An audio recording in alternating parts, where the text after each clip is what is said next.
Bom dia a todos, bom dia a todas, bom dia para você que nos assiste pela Pop TV em Sobradinho e Porto Alegre ou nos escuta pela Cultural FM em Santa Catarina, Rio Grande do Sul e toda a região. Sejam todos muito bem-vindos e bem-vindas a mais um ICL Mercado Investimentos.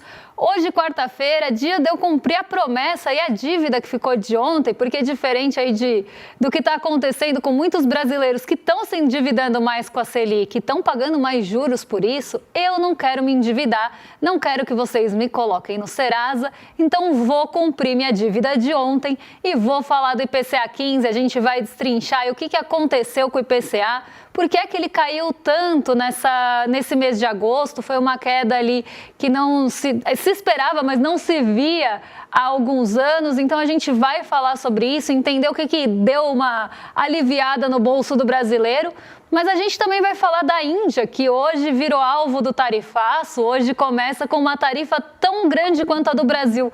Curioso, né? Curioso o caso da tarifa de 50% que atinge dois países importantes dos BRICS, dois países emergentes ali dos BRICS e que tem a sua importância. E a Índia sentou para conversar com Donald Trump, pegou no telefone, ligou ali para o presidente. Então a gente vai explicar também um pouquinho disso, como é que estão as tarifas agora, né? Depois dessa atualização, que países estão sendo mais tarifados nesse tarifaço.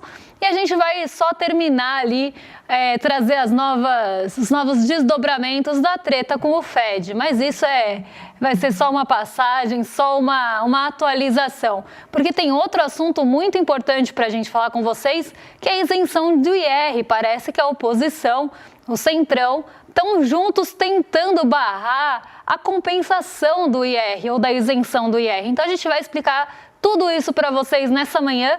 Mas antes, vamos dar uma passadinha pela nossa agenda para entender o que já foi divulgado, o que ainda tem para ser divulgado. Se alguém fala hoje, vamos descobrir aqui com a nossa agenda, porque às 3 horas da manhã na Alemanha já saiu o índice de confiança do consumidor de setembro. Setembro ainda não chegou. Vocês vão falar, Débora, mas a gente ainda está no mês de agosto, aquele mês infinito de agosto. É porque a gente está falando de confiança. Então estão pensando já na confiança do consumidor na Alemanha para setembro. Como é que eles estão aí no curtíssimo prazo, se estão mais confiantes ou não. 8 horas da manhã no Brasil, saiu a sondagem da indústria de agosto, dado da FGV, velho conhecido nosso aqui também.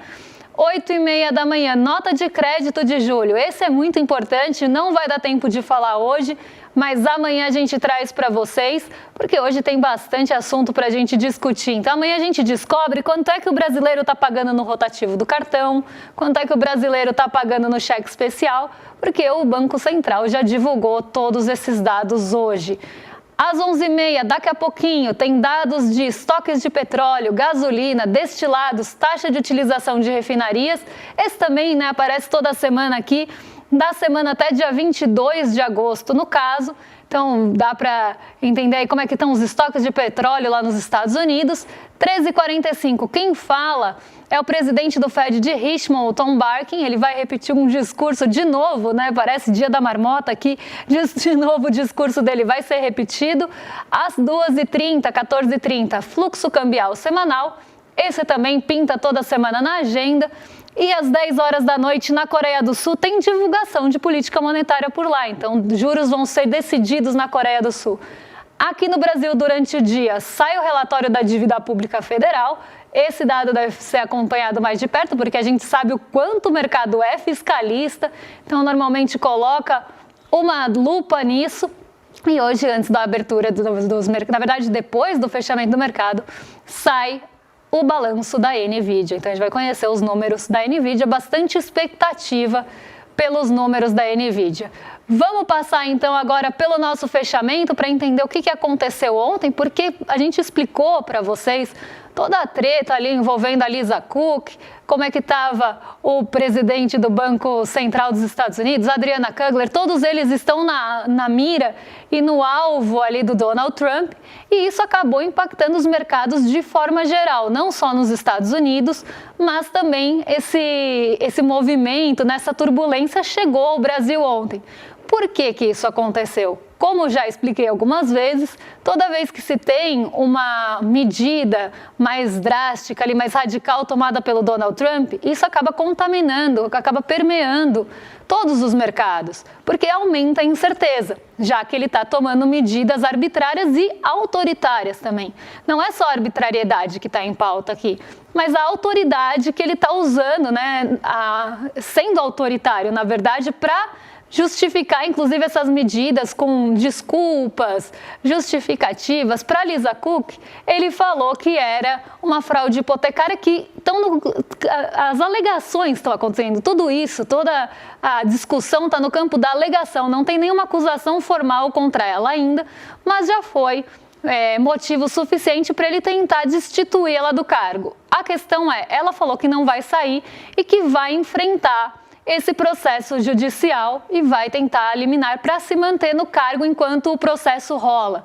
Donald Trump está apostando que ela não vai conseguir liminar e vai ser destituída do cargo. Por que que ele está apostando isso? Porque a Suprema Corte hoje, ela é mais favorável ao Donald Trump. Então são 6 votos contra 3 ali, e isso pode não deixar a liminar da Lisa Cook acontecer e o resultado ir a favor do Trump. Além disso, existiu uma coisa que aconteceu antes, um precedente aí, que foi numa agência governamental, já teve essa briga de destituição de cargo, de direção, e a decisão foi favorável também ao Donald Trump pela demissão.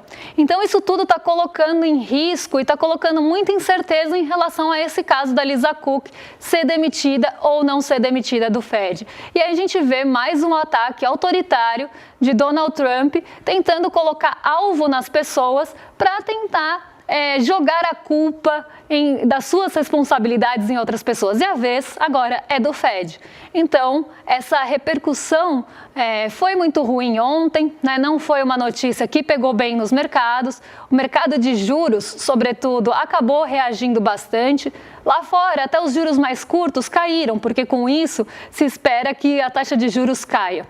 Mas você tem uma abertura, né, um aumento das taxas de juros mais para frente, mais longas, porque começa também a aumentar a incerteza em relação a possíveis interferências de Donald Trump, não só no Fed, mas também em outras instituições, em outros países. Pode ter mais decisões autoritárias e arbitrárias para outros entes e indivíduos, como a gente está vendo acontecer aqui no Brasil. Então, essa escalada autoritária de Donald Trump com mira no Fed, deixou os mercados bem receosos ontem. Foi um dia até de mais instabilidade nos juros do que na renda variável, como a gente vai ver aqui agora no fechamento de mercado que a gente separou para vocês. A nossa bolsa não conseguiu ficar no positivo, ela caiu 0,18%, não só por todo esse clima de incerteza e de tensão, mas porque o preço do petróleo caiu ontem no mercado internacional. E a gente sabe o peso que o petróleo tem na nossa bolsa. Petrobras é uma ação de grande peso junto à Vale ali na seara das commodities, então a gente tem um dia mais negativo não só por toda essa instabilidade, mas também por conta do preço do petróleo. Como a nossa bolsa caiu, o dólar também deu uma subidinha ontem, foi a 5,43, com alta de 0,35, mas por mais que a gente tenha tido, né, todo esse imbróglio acontecendo lá nos Estados Unidos, tanto a S&P quanto o Nasdaq subiram ontem. Isso porque os juros mais de curto prazo caíram também.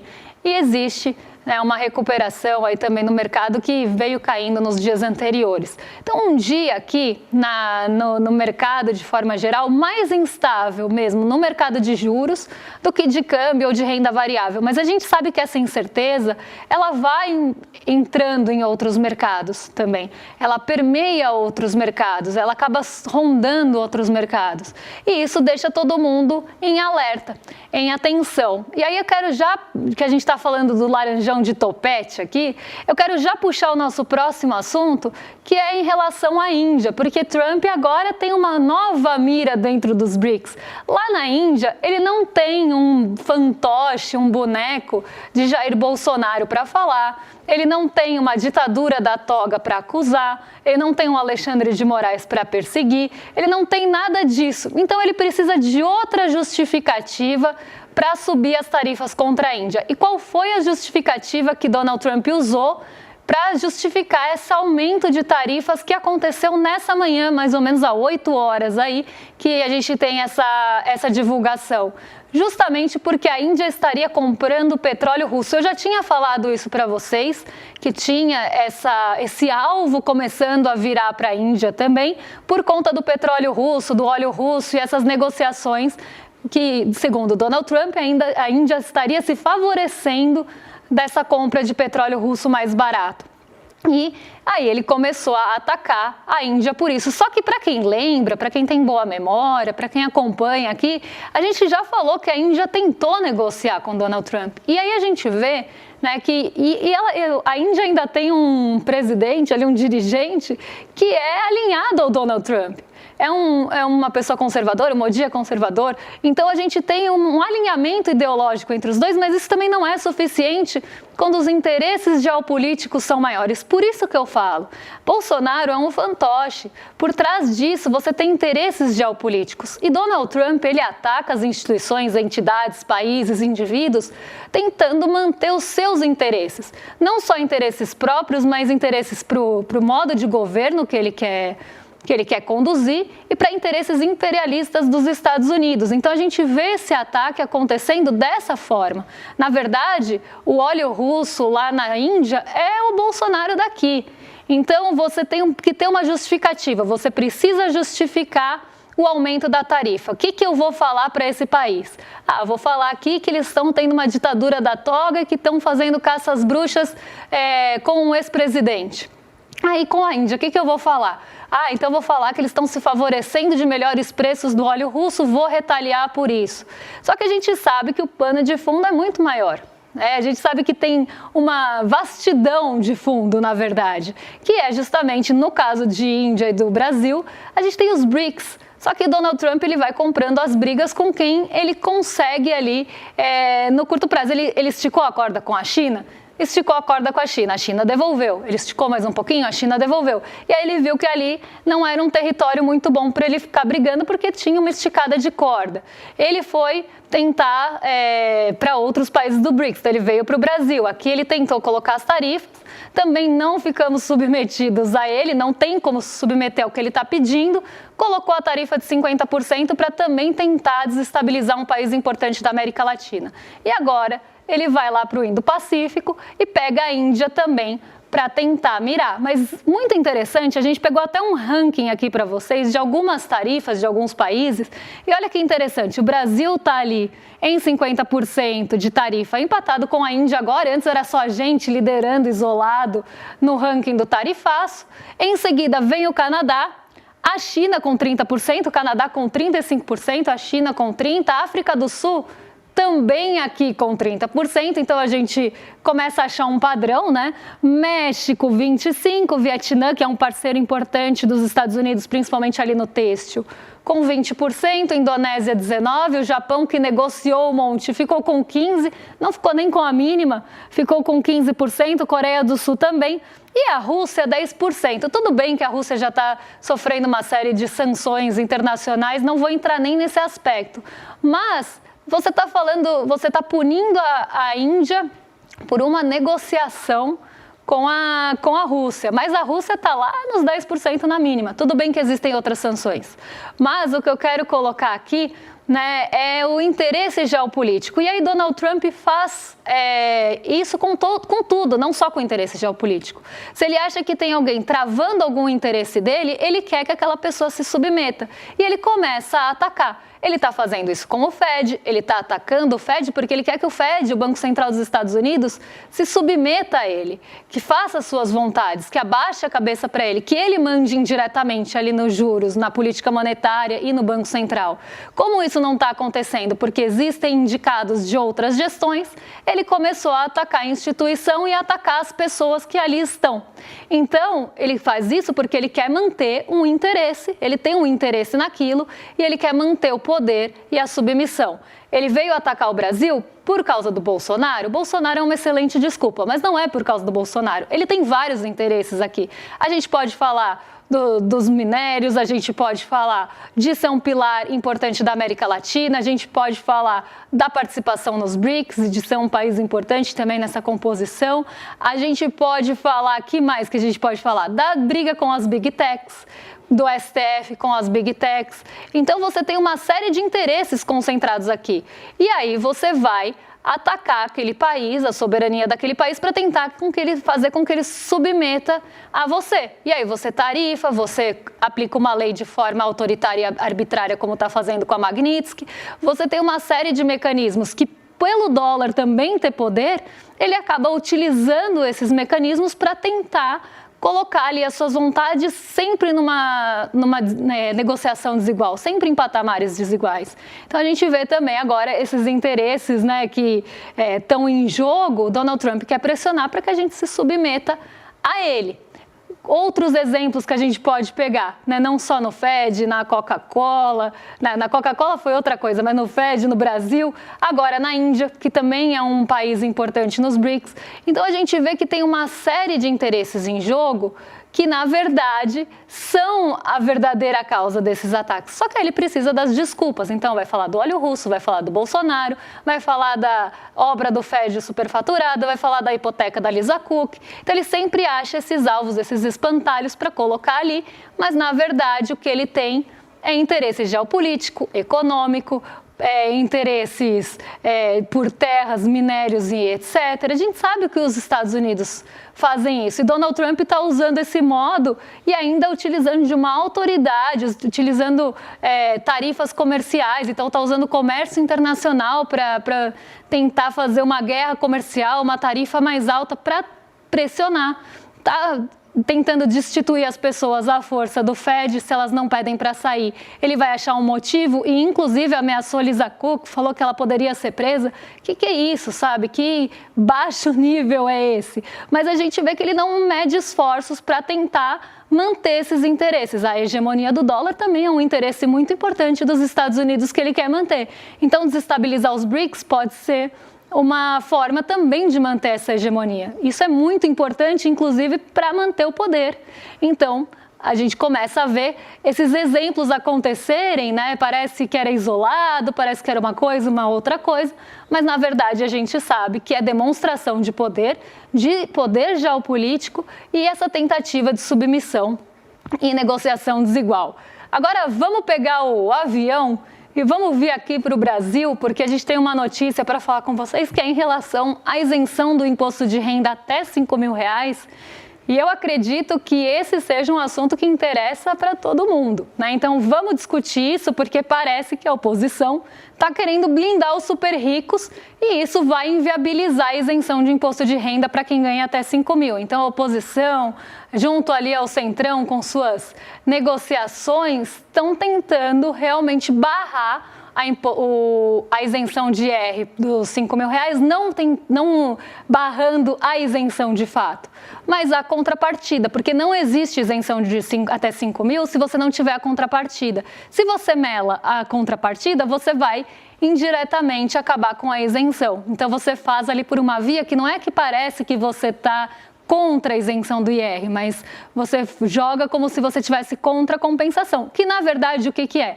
Você está contra o povo e a favor dos super ricos, que são uma parcela bem pequenininha da população.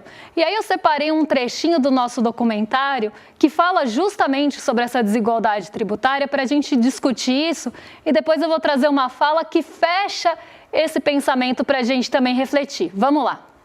O Brasil nunca foi um exemplo de país com impostos justos, mas a partir dos anos 90, essa injustiça se aprofundou. Desde a Constituição Cidadã, foram 3 décadas perdidas e de retrocesso no caminho da justiça tributária. Tanto é que, passados 30 anos, esse vídeo da economista Maria da Conceição Tavares parece que foi gravado hoje. É uma vergonha. A situação brasileira em matéria de cobrança de impostos dos ricos e das empresas é uma vergonha. Quem paga somos nós, porque os 400 maiores ricos desse país não pagam nada. A senhora hoje... Nada, porque tem fundação, porque deduz para isto, porque deduz para aquilo, porque está claro, é uma vergonha. Não está fazendo nenhuma reforma. Está dito na Constituição que é para pagar as pessoas. Está dito que deve ser progressivo nas pessoas. E está dito quais são os limites da tributação das empresas. E não é feito nada. O Congresso brasileiro faz um verdadeiro muro contra as reformas propostas pelo governo quando o assunto é tributação. E daí tem bancada para todo gosto. E elas já somam 4 Bs: bala, boi, bíblia e bets, cada um defendendo seu quadrado. O primeiro buchicho que deixou o Congresso eriçado foi a proposta de isenção de imposto para pessoas com renda até R$5.000. Muita gente criticou a proposta, muita gente considerou a proposta inexequível, mas nós estávamos seguros de que ela apontava um caminho para começar a reverter a péssima distribuição de renda que nós enfrentamos no Brasil. Hoje em dia, quem recebe um salário de R$5.000, como por exemplo a Helena, paga por mês em torno de R$220 só de imposto de renda retido na fonte. Com a isenção tributária até R$5.000, a Helena já ganharia, a mais por mês, R$220. Só aí já deu quase uma airfryer. Por ano são mais de R$2.800. Dá para comprar uma geladeira nova, uma lave-seca, dar entrada numa moto ou começar uma poupança. É claro que a maioria dos brasileiros aprova essa medida. É claro que a maioria dos brasileiros aprova essa medida e é assim que termina, né, o vídeo aí do nosso documentário, justamente para mostrar que essa é uma proposta que faz sentido para muitos brasileiros, só que ela precisa da compensação de pessoas que estão ali no topo da pirâmide, né, menos do que os 1% dos ricos, porque a gente tem 1% dos ricos ali, começa numa renda de R$23.000. Se você ganha R$23.000 e você é assalariado, eu sinto lhe informar, sinto fazer o chá de revelação aqui, né? Vamos abrir a fumacinha, vai aparecer pobre. Então, se você ganha mais de R$23.000, mas você é assalariado, ainda assim você depende de vender a sua força de trabalho, você não tem nada mais do que sua prole, você não é dono dos meios de capital, dos meios de produção, então você ainda é proletário. Eu acho que isso falta, né? Esse chá revelação falta para as pessoas. E aí a compensação da isenção de IR de R$5.000 viria para rendas acima de 50 mil. Essas rendas de 50 mil já iam pagar a alíquota máxima? Não. Isso ia escalando, né, ali para quem ganha R$600 mil por ano, né, que é a conta ali dos 50 mil. Então, você começaria com alíquotas menores para quem ainda ganha, né? Começa a ser uma tentativa de justiça tributária, mas está longe de ser uma tributação de fato de super ricos e está longe de ser o que a gente espera por justiça tributária. Mas a partir do momento que você começa a discutir um assunto desse, você já tem um rebuliço, você já tem uma chiadeira, uma choradeira, né? Então, se você ganha ali R$600 mil por ano, você ainda pagaria uma alíquota menor. Isso chegaria na alíquota máxima no dobro, né? 1.200.000 por ano ali. E a gente sabe que rico no Brasil não paga imposto, porque os impostos são progressivos, né? Eles acabam pegando mais quem tem menores rendas, então se você gasta tudo que ganha, você vai pagar muito imposto sobre consumo, por exemplo. Uma pessoa bilionária não gasta tudo que ganha. Então, ela já tem uma diferença aí. Só que ainda tem mais. Se eu compro uma TV e uma pessoa que é bilionária compra uma TV e o imposto é o mesmo, vamos supor que a gente compre a mesma TV por qualquer que seja o motivo, o imposto sobre o consumo é o mesmo, vai pesar mais sobre a renda de quem? A minha renda ou a do milionário, do bilionário? Então, é esse tipo de discussão que precisa ter, esse tipo de entendimento que precisa ter. Só que aí o que começa a acontecer? Uma blindagem dos ricos. Eles não querem nem começar a pagar alguma coisa de imposto, não querem nem começar a pagar um pouco mais do que pagam hoje. Que, se você pegar, né, a porcentagem ali é muito pequena. Então, você tem os impostos sobre consumo que já pesam menos na renda dessas pessoas. E ainda, normalmente, elas recebem por dividendo. Se elas recebem por dividendo, os dividendos são isentos, então elas não pagam imposto de renda. Você em casa paga. Então, qualquer tentativa de mudança nessa estrutura tributária, que é super desigual, como disse a Maria da Conceição Tavares, nossa musa da economia, que andou para que nós pudéssemos correr depois, você tem uma chiadeira. E essa chiadeira fica muito evidente nesse áudio do Ciro Nogueira, que eu vou mostrar para vocês agora, que acaba explicitando isso que a gente está falando, né, da tentativa de melar a compensação do IR. O que consta? Quais são os pilares dessa proposta? Aqui está todo mundo taxado nos acima dos 50 mil, então não tem uma redação... como o parlamentar votar contra a isenção para quem ganha 5 mil reais. Não tem como. Nós temos que ver a questão da compensação. Essa é a modificação, a proposta que nós vamos fazer. E ele falou que ia fazer uma mudança na proposta e ele fez. Ele tentou alongar ao máximo essa faixa que ia pagar para que você tivesse menos peso ali nessas pessoas. Então, se chegaria na alíquota máxima em R$1 milhão, R$1.200.000 por ano aqui, ele queria mudar isso para bilhão, ele queria fazer uma faixa muito mais extensa para as pessoas pagarem menos alíquota. Então é isso, a pessoa ela recebe todos os benefícios, ela normalmente vai receber subsídio se ela for de uma empresa, ela tem ali toda a estrutura a favor dela, mas ela não quer contribuir com nada para o país, né? Sempre é uma classe ali que sempre recebeu todos os benefícios do país, mas não quer contribuir para que pessoas com rendas até R$5 mil fiquem isentas, não quer contribuir com nada para aquele país. Quanto menos imposto pagar, para eles melhor. Então você vê, né, que é muito difícil mexer nessa estrutura. E agora você tem, né, oposição contra o povo tentando barrar a compensação. Porque aí, como o próprio Ciro Nogueira fala, né, ele não pode votar como parlamentar contra os R$5 mil, porque isso pega mal, né, Ciro Nogueira? Você sabe disso. As pessoas vão ficar contra vocês porque isso é uma coisa que favorece milhões de brasileiros, para proteger 100 mil brasileiros. E aí você, quando inverte, né, você não pode fazer isso, aparecer, botar a cara lá no sol, falando que você votou contra. Mas então, como é que eles vão fazer? Qual mecanismo eles vão usar para tentar melar isso aí, ou para tentar aliviar para as pessoas que vão começar a pagar um pouquinho, não é nem muito, tá? É um pouquinho. Aí seria alargando a compensação, tentando, né, fazer com que a compensação caia. Então, se você não tem compensação, não tem isenção. E a gente vê mais uma vez, né, essa oposição, essa parte do Congresso, esse centrão que só age ali pelos interesses próprios ou que age para defender interesses de todas as bancadas que eles estão lá para defender e não o povo, tentando, mais uma vez, blindar os super ricos e indo contra o povo, porque uma coisa acaba levando a outra. E aí, como eu sempre brinco, só a sabedoria do axé baiano para explicar, né, que o rico cada vez fica mais rico, o pobre cada vez fica mais pobre e o motivo todo mundo já conhece, é que o de cima sobe e o de baixo desce. As meninas já tinham explicado isso pra gente. Então, Ciro Nogueira deveria ouvir mais axé. Agora, vou dar um recadinho para vocês, que a gente tem a nossa aula chegando aí, é amanhã, né? Então, quinta-feira, tem uma aula magna, eu ia falar uma aula magnífica, eu sempre vejo as pessoas comentando isso, quase saiu, hein? Uma aula magna e inédita aqui no ICL, amanhã às 8 horas, quinta-feira. Eu tenho certeza que você quer participar, porque é um assunto que é super atual, que precisa ser discutido, com o Daniel Ziblatt, que é um escritor, é professor de Harvard, é cientista político.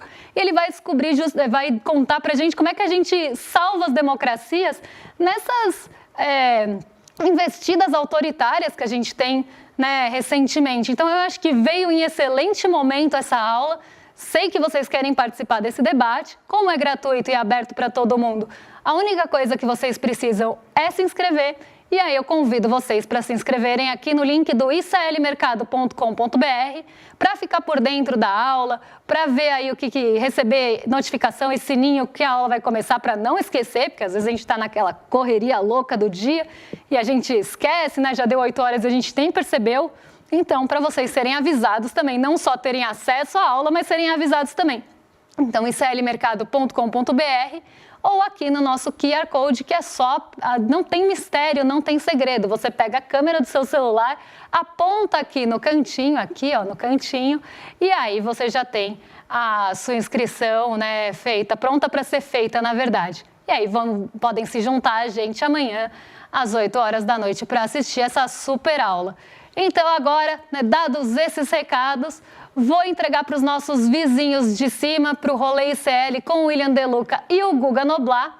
E eu volto amanhã. Aí sim eu conto o que está mexendo com o nosso bolso e com as nossas vidas, porque hoje fiquei devendo de novo. Daqui a pouco vou pagar juros do rotativo no cartão disso aí. Um beijão e até lá, pessoal. As democracias não morrem mais com tanques. Hoje, elas morrem com votos. Morrem com um vírus que é implementado dentro do regime democrático para destruir a própria democracia. Quem nos ensina isso é Daniel Ziblatt, professor de Harvard e autor do livro Como as Democracias Morrem. Quer a notícia do ano? A bomba! Ele vai dar uma aula online, gratuita, para todos nós da comunidade do ICL. E mesmo você que não é da comunidade ICL vai poder assistir também gratuitamente. Vai ser traduzida para o português para todo mundo poder entender. Vai ser no dia 28 de agosto, uma quinta-feira, às 8 horas da noite. E aí chama teus amigos, tuas amigas também para participar, porque assistir uma aula dessa defende a nossa democracia. Mais do que nunca a gente precisa disso. Um abraço e até dia 28 que eu vou estar lá com vocês. O ICL está em todo lugar, na palma da sua mão, na TV da sua casa e até nos seus ouvidos. Para ir além da manchete e mergulhar com apuração e contexto de verdade, acesse iclnoticias.com.br. Siga o ICL, compartilha e vem com a gente. Informação para quem pensa.